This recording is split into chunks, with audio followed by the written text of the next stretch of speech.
नमस्कार दोस्तों। तो जैसा कि हम लोग साधारण ब्याज का चैप्टर पढ़ रहे हैं और आज इसी के क्रम को हम आगे बढ़ाएंगे और एक नए टाइप को साधारण ब्याज में हम सीखेंगे कि प्रश्नों को हम किस प्रकार हल करेंगे। तो आइए इसको देखते हैं। जैसा कि क्वेश्चन में दिया गया है कि अजय ने अपनी जमा पूंजी एक बैंक में निवेश की, मतलब कि उसने जो पैसा इकट्ठा किया था एक बैंक में जमा किया और ये राशि साधारण ब्याज से 2 साल में 1120 रुपये और 5 साल में 1300 रुपये होती है। तो कुल कितना इसने मूलधन जो जमा राशि किया था वो हमें यहाँ पर ज्ञात करना है। तो देखिए क्वेश्चन में कहा क्या रहा है कि अजय ने जो भी पैसा जमा किया हुआ था वह 2 साल में 1120 रुपये हो जा रहा है ब्याज के साथ। मतलब कि 2 साल का ब्याज हम देखें सहित जो रुपए है वह 1120 रुपये है और उसी जमा पूंजी पे जब पूरे 5 साल हो जाते हैं तो ये बढ़ के कुल 1300 रुपये हो जाता है। तो देखें कि 2 साल और 5 साल का हमें ब्याज सहित कुल मिश्र धन तो पता है। तो अगर 5 साल में से हम 2 साल वाली राशि को घटा दें, मतलब कि अगर 1300 में से हम 1120 को घटा दें तो ये आएगा जो 180 रुपये।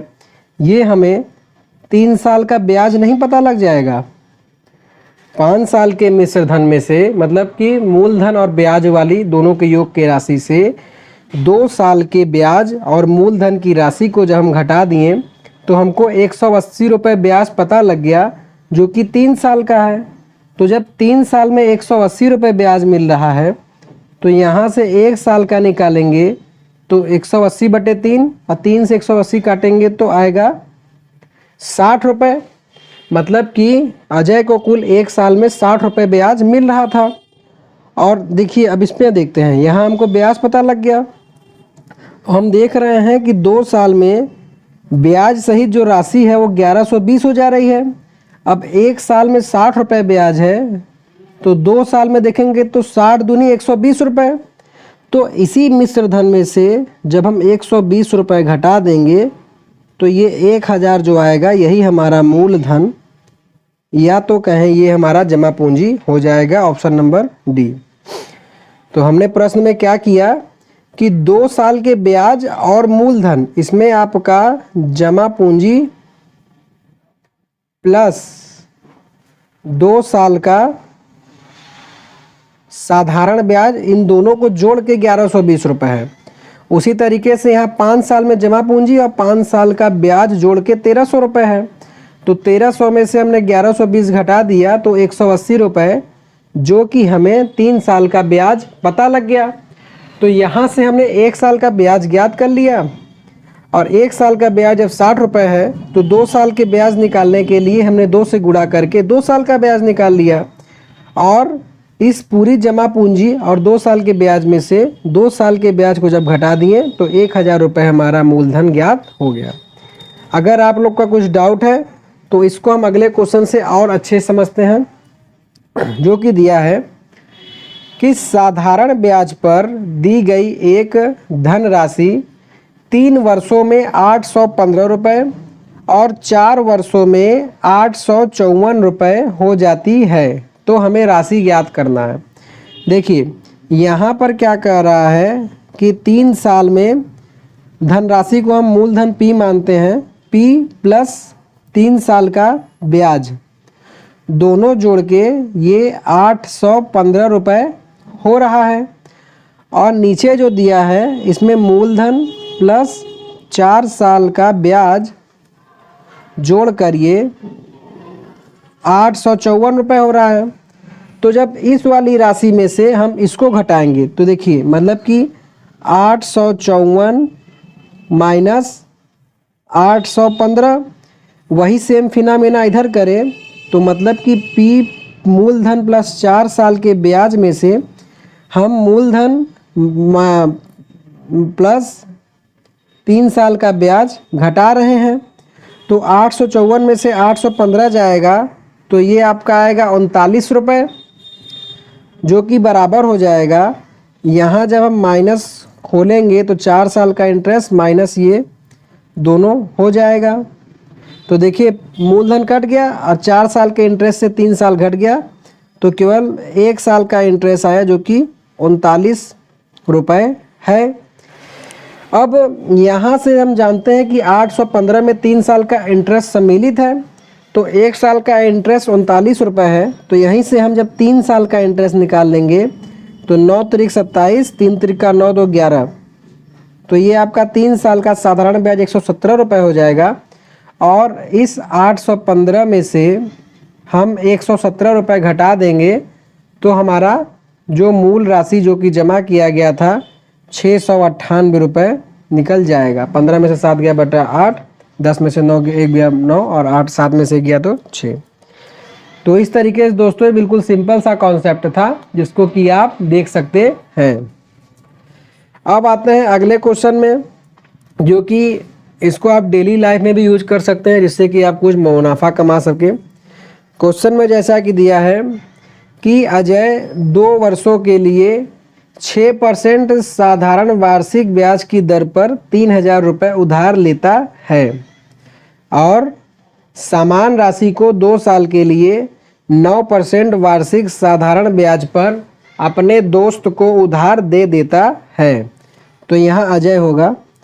अजय को 1 साल में कितना लाभ होगा ये हमको ज्ञात करना है कि अजय को 1 साल में कितना लाभ होगा। तो आइए इसको देखते हैं। यहाँ देखिए जो धन है, मतलब कि इसको हम कहें राशि, तो राशि तो हमारा सेम है 3000 रुपये, लेकिन इसी को वह 2 साल के लिए 6% वार्षिक ब्याज की दर पे उधार लेता है। तो जब ये उधार लेगा तो 6% पे लेगा और 2 साल पे लेगा तो कुल 6 दूनी 12% इसको ब्याज उधार जिससे इसने लिया उसको देगा। लेकिन ये इतना चालाक है कि उसने इसी रुपए को दूसरे को उधार दे दिया। जब इसने उधार दे दिया तो 9% सालाना ब्याज पे दिया और 2 साल का 9 दूनी 18% ब्याज लिया। तो यहाँ पर आप देख रहे हैं कि इसको कुल 18% का ब्याज मिलेगा, जिसमें से ये 12% उधार वाले को दे देगा, तो बचा 6% और यही 6% अजय का लाभ हो जाएगा। मतलब कि हमें 3000 का 6% केवल निकालना है। तो 3000 × 6 डिवाइड बाई 100, 2 जीरो से 2 जीरो कटा और ये आ गया आपका 180 रुपये, जो कि इस पूरे सौदे में अजय को लाभ होगा। हमने क्या किया कि अजय ने जो 3000 रुपये उधार लिया था 6% वार्षिक की दर से, उसका 2 साल का ब्याज निकालें तो 12% आ गया। और उसी तरीके से यहाँ जिसको उधार दिया इसका 2 साल का इंटरेस्ट निकाले तो 18% आ गया, तो 18% ब्याज। तो अब हम देखते हैं अगला प्रश्न जो कि दिया गया है कि एक निश्चित राशि को 10% प्रति वर्ष पर 4 सालों के लिए साधारण ब्याज पर निवेश किया जाता है। अगर 2 वर्ष के अंत में और 4 वर्ष के अंत में ब्याज में 400 रुपये का अंतर है तो हमें राशि ज्ञात करना है। देखिए प्रश्न में कह क्या रहा है कि कोई राशि है जो कि 10% सालाना ब्याज की दर पे 4 सालों के लिए जमा किया जा रहा है और प्रश्न में दे रहा है कि 2 साल के अंत में जो ब्याज मिलेगा और 4 साल के अंत में जो ब्याज मिलेगा, अगर उनका हम अंतर निकालेंगे, मतलब कि 4 साल के ब्याज में से 2 साल के ब्याज को घटाएंगे तो 400 रुपये का अंतर आ रहा है। तो देखिए यहाँ प्रश्न में क्या दिया है कि प्रति वर्ष 10% ब्याज है, तो मतलब 1 साल का ब्याज 10% हो गया। तो अगर यहाँ से हम 2 साल का ब्याज निकालें तो ये हो जाएगा 10 दूनी 20%। अब इसी तरीके से अगर हम 4 साल का ब्याज निकालें तो ये हो जाएगा 40%। अब प्रश्नानुसार इनका अंतर निकाल दें। 40% में से हम 20% को घटा दें तो ये दिया है 400 रुपये के बराबर, और 40% में से 20% घटाएंगे तो आएगा 20% बराबर 400 रुपये। अब हमको मूलधन ज्ञात करना है, तो हम जानते हैं कि मूलधन जो है 100% होता है, तो इसके लिए दोनों पक्षों में हम 5 से गुणा कर देते हैं, तो ये 20 पंजे 100% हो जाएगा और 4 पंजे 20 का 2000 रुपये। तो आपका जो मूलधन P है ये 2000 रुपये हो जाएगा। प्रश्न में हमने क्या किया? प्रश्न में हमने सिंपली बस केवल 2 साल के ब्याज में से 2 साल के ब्याज को 4 साल के ब्याज से घटा दिया और फिर 100% मूलधन का मान निकाल लिए और हमारा इसका आंसर आ गया। और अब दोस्तों एक नए कॉन्सेप्ट का सवाल इसी चैप्टर के इस वीडियो के लास्ट में हम कर रहे हैं, जो कि क्वेश्चन तो छोटा है लेकिन बहुत ही अच्छा है। जैसा कि कहते हैं कि देखन में छोटन लगे पर घाव करे गंभीर, तो उसी टाइप का ये प्रश्न है। इसको देखते हैं कि कोई धन 4 साल में 41/40 गुना हो जाता है, तो ब्याज की दर हमको ज्ञात करना है। इसमें हमें रेट ऑफ इंटरेस्ट मतलब कि आर ज्ञात करना है। यहाँ हमको समय दिया गया है 4 साल का, 4 ईयर का। कह रहा है कोई धन है जो 4 साल में 40/41 गुना हो जा रहा है, मतलब कि पहले जो नीचे रहता है ये आपका मूलधन रहता है, आधार रहता है, मतलब कि ये आपकी राशि है 40, तो 40 से 41 हो जा रहा है, मतलब कि 1 का हमें लाभ हो रहा है। 1 का लाभ मतलब यही हमारा SI इंटरेस्ट है और ये राशि आपका मूलधन है। तो जैसा कि हम फॉर्मूला जानते हैं SI बराबर PRT बटे में 100, साधारण ब्याज बराबर मूलधन गुणित दर गुणे समय बटे 100। तो SI 1 का लाभ हो रहा है तो SI की जगह 1 लिख देंगे। मूलधन 40 है, ब्याज की दर हमें ज्ञात ही करना है, समय है 4 साल का और 100 से भाग दे देंगे, तो 20 दूनी 40 और 20 पंजे 100, 5 को 1 के साइड लाएंगे तो 5 और 4 दूनी 8 हो जाएगा। मतलब कि R का जो मान आएगा वो आएगा 5/8%। ऑप्शन नंबर ए आपका हो गया। तो देख सकते हैं क्वेश्चन छोटा था और आपका बेसिक फॉर्मूला से ही हल होना था, लेकिन इसके लिए हमारा कॉन्सेप्ट क्लियर होना बहुत ज़रूरी है। तो दोस्तों आशा करता हूं कि आपको बताया गया आज के सभी सवाल समझ में आए होंगे। तो प्लीज़ वीडियो को लाइक और चैनल को सब्सक्राइब कर लीजिएगा। आगे इसी तरीके के सवालों को हल को देखने के लिए हमारे चैनल से जुड़े रहिए। कोई भी दिक्कत आता है आप जब भी वीडियो देखिएगा, चाहे 10 दिन, 15 दिन, 1 महीना, साल भर, आप कमेंट के माध्यम से कभी पूछ सकते हैं। उसके साथ साथ इसके जो पहले के लेक्चर अगर आपके छूट गए हैं तो आई बटन पे जाके ऊपर आप उसको ही पढ़ सकते हैं। तो अब कल मिलते हैं नए क्वेश्चन के साथ नए वीडियो लेक्चर में। सो थैंक्स फॉर वॉचिंग, धन्यवाद।